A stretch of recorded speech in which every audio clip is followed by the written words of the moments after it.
Hey, it's Miss Shirtlift. M Shirtlift. Hey, it's M Shirtlift.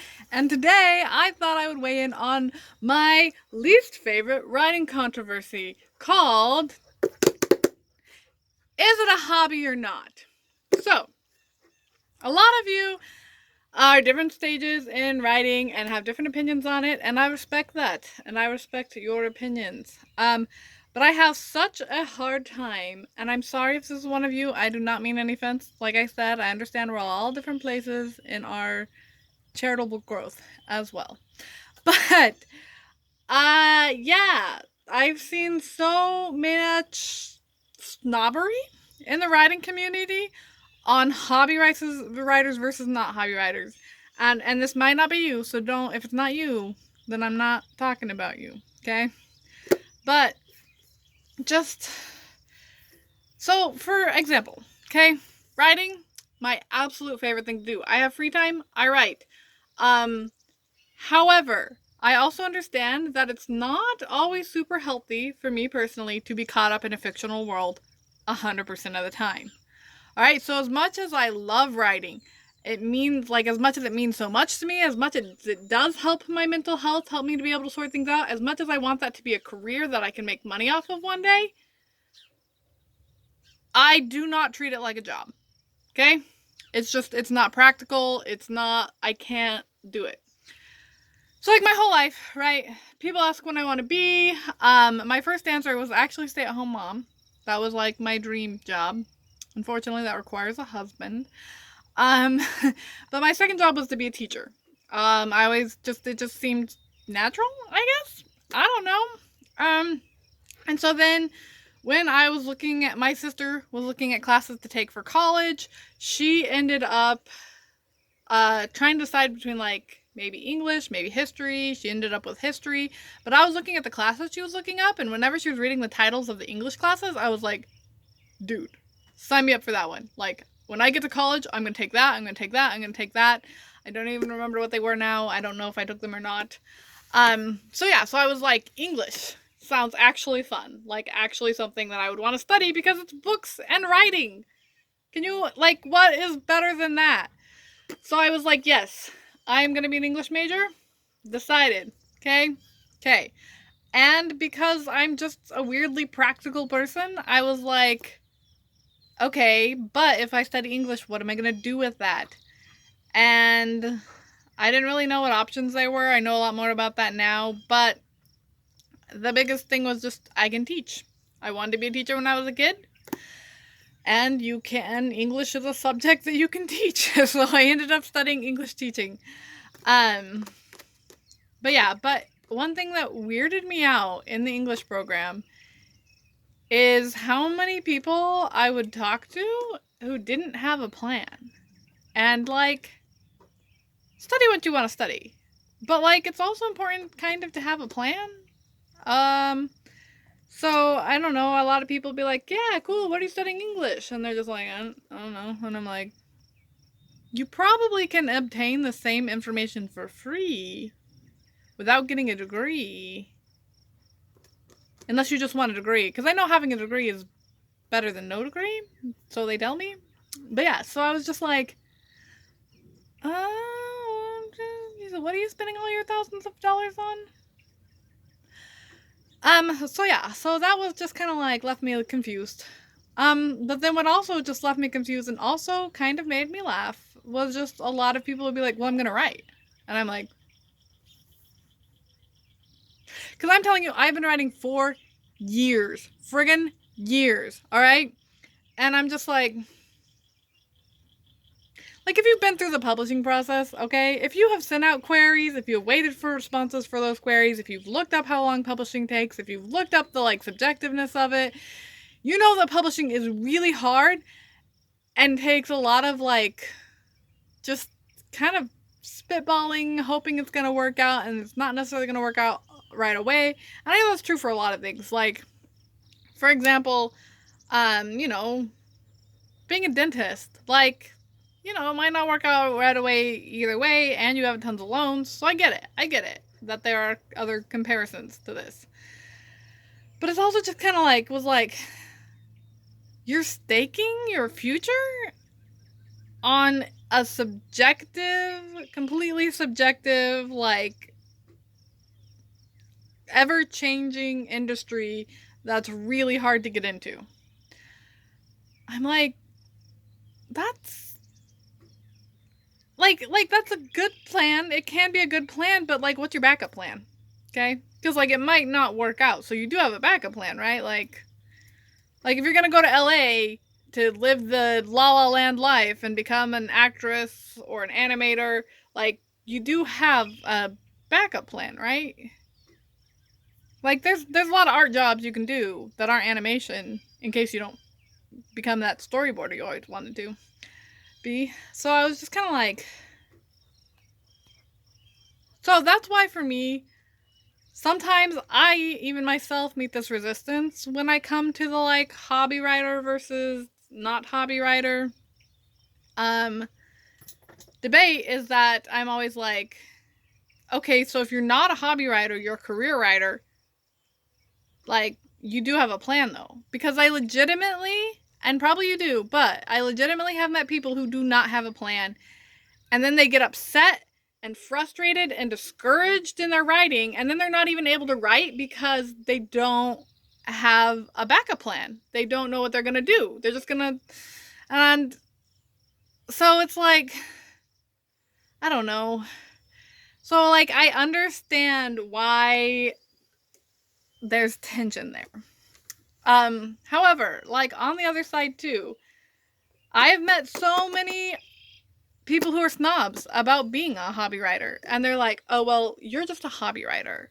Like, that's okay. Some people can become famous being a hobby writer, but like, that's good for you. And I'm like, as if it's, because the way they say it, even though they're like, oh yeah, it's just as good, they say it in a tone where you're like, you think you're better than me, don't you? So yeah, so I am mostly a hobby writer, but I want it to be a career. So I wouldn't say that I'm just a hobby writer. Like, I wouldn't say like, oh yeah, writing's just something I do when I'm bored. No, I'm like, writing is like, it's kind of a second job. I'm not published yet, so I can't rely on it to be like that second job, but it's that important to me. And so when people are like, oh, you're just a hobby writer, they're like, oh yeah, that's just something you do on the weekends. Kind of like I'm sewing. I'm a hobby sewer. Absolutely a hobby sewer. Like, I don't know what I'm doing with sewing, honestly, and I don't really want to investigate more into sewing. I don't really care if my sewing's like not that good. And if someone sees my sewing, I will be the first to be like, yeah, that's not good. Okay? So I think that's different. But like, a lot of people in the writing community will look down on you, not down on you, but like, will treat you in a slightly condescending way if you don't have this vision of writing being like a career. So I think my consensus is, I think it's bad to have the attitude on both sides. Like, I don't think it's good to be like, girl, what is your plan? Because you can't be a writer. Like, obviously, that's like, don't be that way. Be encouraging. If someone has a dream, if someone wants to be that actress, then you're like, oh, cool. Like, what can I do to help you? Can I help you edit? Blah, blah, blah. Like, encourage them to achieve that. All right? And trust them to have a backup plan. Okay? However, on the other side, if someone you run into is a hobby writer, then don't just be like, oh yeah, hobby writer. Like, encourage them. Be like, that's super cool. What's your book about? Would you like to write full time? What's your other job? Like, is there anything I can do to help you balance that? Okay? So there should not be this tension between hobby writing and career writing. Because just the pessimistic reality is that most of you cannot be career writers, all right? Most authors don't make money. And now don't come at me being like, oh my gosh, you don't believe I can do it, or stuff like that. Okay, I'm sorry, I'm using weird voices. I don't know. Because you can't. It's just straight up practicality. Even if writing is your goal job, you may need to have a side job. Even if it's just a part-time job that'll help you focus more on your writing, you might need to have to do something else before you can get that book published. Because it takes time, and it is subjective, and it takes finding the right agent, or finding the right company, or finding the right book, okay? And it takes all that to be able to become an author, so that you need to have things to do in the meantime. And it does not make you any less of a writer, all right? So even if writing is your dream and you want so bad to be a career writer, okay? But right now you have to work at Wendy's, you have to work in an office, you're a secretary, like those are all cool things. And it's okay. Sometimes that's what you got to do. Although fast food jobs are awful and a lot of work. So if you can find anything else, like, that would be preferable. However, if you are managing to write and work a stand-up job, like, bless you. Okay? Like, bravo. Okay? But there is no shame in having to get a regular contract job or salary job, whatever, or even just hourly job, just something to put food on the table while you're waiting for those 50 queries to come back, all right? No shame in that. And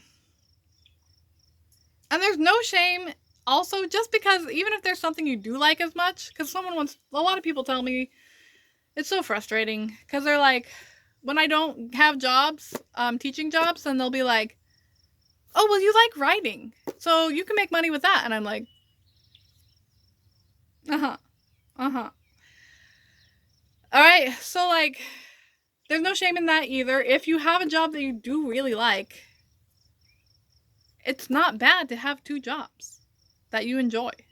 For example, if I do actually make enough money writing, which heaven knows if that will ever happen, I might still want to teach because I enjoy teaching as much as I enjoy writing. I like both. I want to do both. All right? But yeah. But on the other side too, like, people who are striving and do see that as a career, I never shame them for that dream, all right? Never give them those, like, condescending looks of, like, oh, that's what you're doing with your life? You're gonna be an author? Like, no. They are, when an author tells you they want to be an author, they are trusting you with information that can be sensitive. For a long time, I didn't like to tell people I wrote because I just felt like there was a stigma towards it, like, oh, she's a nerd girl, or like, she spends her time in her head. I don't know. But yeah, so I didn't like to tell people I wrote for a while. So if someone's telling you that what they want to do is write, be excited for them. When your friends who want to act come up to you and tell you want to act, are you just like, oh, no, like, it's a cool thing. Even if it's a long-term goal that they're not accomplishing right away, like, that's still a cool goal. It's cool to have goals, all right? But I don't know. This is coming from someone who also dreams of building a homeless castle, so yeah. That's my rant. But I would like to hear your thoughts if you watch this, like, way on the bottom, and keep it calm and nice.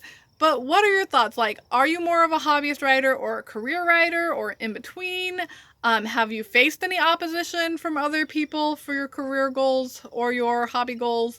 How do you feel like you fit into the writing community? Is there anything healthy or unhealthy you feel about that? Just, yeah, weigh in down below, and let me know if you have any questions about my writing, I guess. That's it for now. Yeah, until next video, have a great week. Bye!